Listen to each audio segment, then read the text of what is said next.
ಭಾಗದಲ್ಲಿ ಗುಡಿಯಲ್ಲಿ ನೆಲೆ ನಿಂತಿರುವಂತಹ ನಮ್ಮ ಆರಾಧ್ಯ ದೇವರಾಗಿರುವಂತಹ ಸೋಮಶೇಖರ ಸ್ವಾಮಿಯನ್ನ ಅನನ್ಯ ಭಕ್ತಿಯನ್ನ ವಿನಿಯೋಗಿಸಿ ಆ ದೇವರ ಕರುಣೆಗೆ ಪಾತ್ರರಾಗಬೇಕೆನ್ನುವ ಕಾಂಕ್ಷೆಯಿಂದಲಾಗಿ ಪರಿವಾರ ಸಮೇತರಾಗಿ ನಾವು ಹೋದವರು ರಾಜಮನೆತನದವರು ಬಂದಿದ್ದಾರೆ ಎನ್ನುವ ಕಾರಣಕ್ಕಾಗಿ ವಿಶೇಷವಾಗಿರುವಂತಹ ಪೂಜೆಯನ್ನು ಸಲ್ಲಿಸಿ ಪ್ರಸಾದವನ್ನ ಕರುಣಿಸಿದವರಿದ್ದಾರೆ ಅರ್ಚಕರೊಂದದವರು ಪರಿವಾರದವರೆಲ್ಲರಿಗೂ ಕೂಡ ಪ್ರಸಾದವನ್ನು ಹಂಚಿಯೇನೆ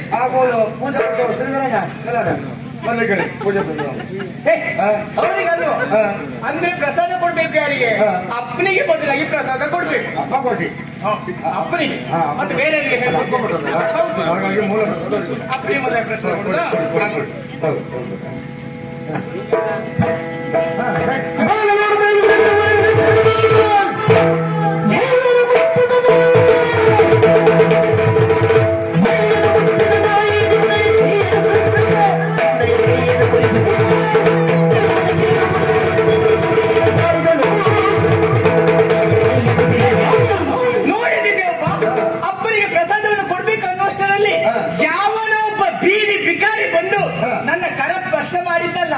ಇಂಥವ್ರಿಗೆ ಯಾವ ಸ್ಥಳಕ್ಕೆ ಎಲ್ಲಿಗೆ ಹೇಗೆ ಬರ್ಬೇಕೆನ್ನೋದು ಈಗ ಗೊತ್ತುಂಟ.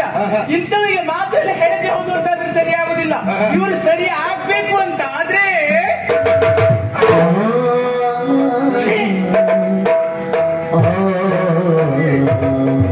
ಹಾಗೆ ಇಷ್ಟೇ ಆಗ್ಬೇಕು. ಹೋದಲ್ಲಿ ತಗೊಂಡು ಹೋಗ್ತದ ಹೆಣ್ಣು ಮಕ್ಕಳು ಮೈ ಮಟ್ಟು ಜಗ ಅಂದ್ರೆ ಸರಿಯಾಗಿ ಇಷ್ಟ ಆಗ್ಬೇಕು. ನಿರಂಜನ ಶ್ವೇತ ಶುಭ್ರವಾಗಿರುವಂತಹ ವ್ಯಕ್ತಿತ್ವ ನಿನ್ನದೇನು ಆಗ ಭಾವಿಸ್ತವ. ಅಂದೊಂದು ಸಂದರ್ಭ ನನ್ನ ಪ್ರಾಣವನ್ನೇ ಉಳಿದವ ನೀನಿದ್ದೀಯ. ಯಾವುದೇ ಉದ್ದೇಶವಿಲ್ಲದೆ ಇಂತಹ ಕೆಲಸವನ್ನ ಮಾಡುವ ನೀನಲ್ಲ ಎನ್ನುವ ಮನಸ್ಸು ಹೇಳ್ತಾ ಉಂಟು. ಯಾಕೆ ಹೀಗೆ ಮಾಡಿದಿ? ಪ್ರಭು, ಯಾರಿಗೆ ನನ್ನ ಮೇಲೆ ವಿಶ್ವಾಸ ಇದೆ ನನಗಂತೂ ಗೊತ್ತಿಲ್ಲ. ನಿಮಗೆ ನನ್ನ ಮೇಲೆ ವಿಶ್ವಾಸ ಇದೆಯಲ್ಲ ಅಷ್ಟು ಸಾಕು ಪ್ರಭು. ಅವ ಹೇಳಿದ ಹಾಗೆ ನಿಮ್ಮ ಮಗಳ ಮೈ ಮುಟ್ಟುವುದರ ಮೂಲಕವಾಗಿ ನನ್ನ ಮನಸ್ಸಿನ ಕಾಮನೆ ತೀರಿಸಿಕೊಳ್ಳೋದಕ್ಕೆ ಬೇಕಾಗಿ ಕೈ ಮುಟ್ಟಿದ್ದಲ್ಲ ಪ್ರಭು. ನಿಮ್ಮ ಮಗಳಿಗಾಗುವಂತಹ ಅಪಾಯವನ್ನು ತಪ್ಪಿಸೋದಕ್ಕೆ ಬೇಕಾಗಿ ನಾನು ಹೀಗೆ ಮಾಡಿದ್ದು. ಅಪಾಯ? ಹೌದು ಪ್ರಭು. ಹೂವಿನ ಪ್ರಸಾದವನ್ನು ಕೊಡುವುದಕ್ಕೆ ಬೇಕಾಗಿ ಹೂವಿನ ಬುಟ್ಟಿಗೆ ಕೈ ಹಾಕ್ತಾ ಇದ್ರು. ಅಲ್ಲಿರುವುದು ಹೂವಿನ ಪ್ರಸಾದ ಮಾತ್ರ ಅಲ್ಲ ಪ್ರಭು, ವಿಷಕಾರ ಹಾವಿನ ಮರಿಯ ಬಿಟ್ಟು ಯಾರೋ ಆ ವಿರೋಧಿಗಳು ಹಾವಿನ ಮರೆಯನ್ನು ನೆನೆಸಿ ನಿಮ್ಮ ಮಗಳ ಸಾವಿಗೆ ಕಾರಣರಾಗ್ತಾ ಇದ್ದರು. ಇದು ತಿಳಿದಂತ ನಾನು ತಪ್ಪಿಸಬೇಕೆಂಬ ಕಾರಣಕ್ಕಾಗಿ ಕೈ ಮುಟ್ಟಿದೆ ಬಿಟ್ರೆ ಅವ ಹೇಳಿದ ಹಾಗೆ ಅಲ್ಲ ಪ್ರಭು. ನಿರಂಜನ, ನೀನಾಡುವಂತಹ ಮಾತುಗಳಲ್ಲಿ ವಿಶ್ವಾಸ ಇಲ್ಲ ಎನ್ನುವ ಹಾಗಲ್ಲ.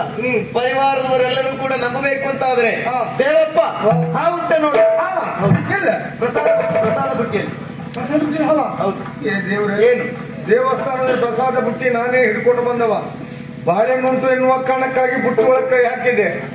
ಮೆತ್ತಗಾಗಿತ್ತು, ಕೈ ತೆಗೆದೆ ಮತ್ತು ಕೈ ಮುಂದೆ ಹಾಕಿದೆ. ಆ ಹಾವು ನನಗ್ ಕಚ್ಚಿತ್ತಲ್ಲ, ಧರ್ಮಕ್ ಮೊದ್ಮಾಗದ ಯಾವಪ್ಪ ಸತ್ತೋಗ್ತಿದ್ದ.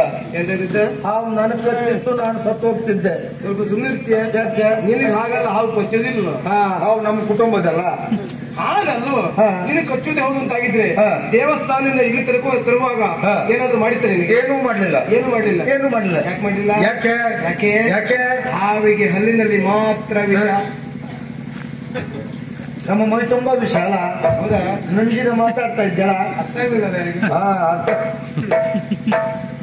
ಹಾವು ಅಂತ ನೋಡು.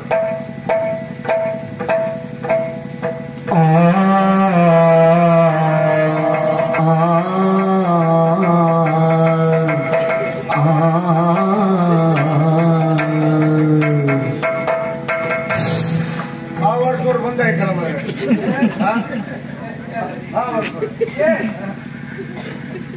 ಸ್ವಲ್ಪ ಹಂದಿ ನೋಡು. ಹಂದಿ ನೋಡು ಒಂದೇ. ಸುಳ್ಳು ಮಹಾರಾಜರ ಹಾವಿದ್ದು ಸುಳ್ಳು. ಆವಾಗ ಹಾವು ಅಂತ ಹೇಳ್ದ, ಇವಾಗ ಹಂದಿ ನೋಡಂತಾನೆ. ಹಾಗಲ್ವಾ? ಪ್ರಸಾದ ಬುಟ್ಟಿಯನ್ನ ತರಿಸಿ ನೋಡು. ಪ್ರಸಾದ ಬುಟ್ಟಿಯನ್ನ ತರಿಸಿ ನೋಡು. ಅದು ಗೊತ್ತಾಗಲಿಲ್ಲ. ನಿನಗೂ ದೊಡ್ಡ ಶಬ್ದ ಅರ್ಥ ಆಗ್ಲಿಲ್ಲ. ಪ್ರಸಾದದ ಬುಟ್ಟಿಯನ್ನ ಒಮ್ಮೆ ಅಲ್ಲಾಡಿಸಿ ನೋಡು. ಈಗ ಗೊತ್ತಾಯ್ತು. ಅಲ್ಲಾಡ್ಸೋ ಅಲ್ಲಾಡ್ಸೋ, ಮೇಲೆ ಕೆಳಗೆ ಅಲ್ಲಾಡ್ಸೋ, ಎಲ್ಲಿ ಅರ್ಧದ್ದು ಅಲ್ಲಾಡ್ಸೋ, ಅಡ್ಡ ಹೋಗಿ ಅಲ್ಲಾಡ್ಸೋ.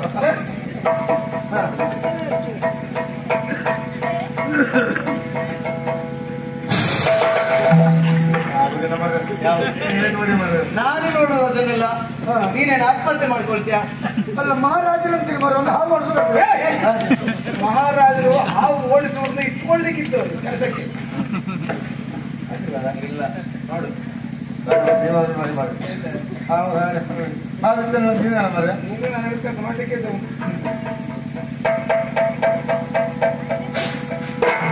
ನನ್ನ ಬಿಡ್ತ ಮತ್ತೆ ಹಾವಿದ್ರೆ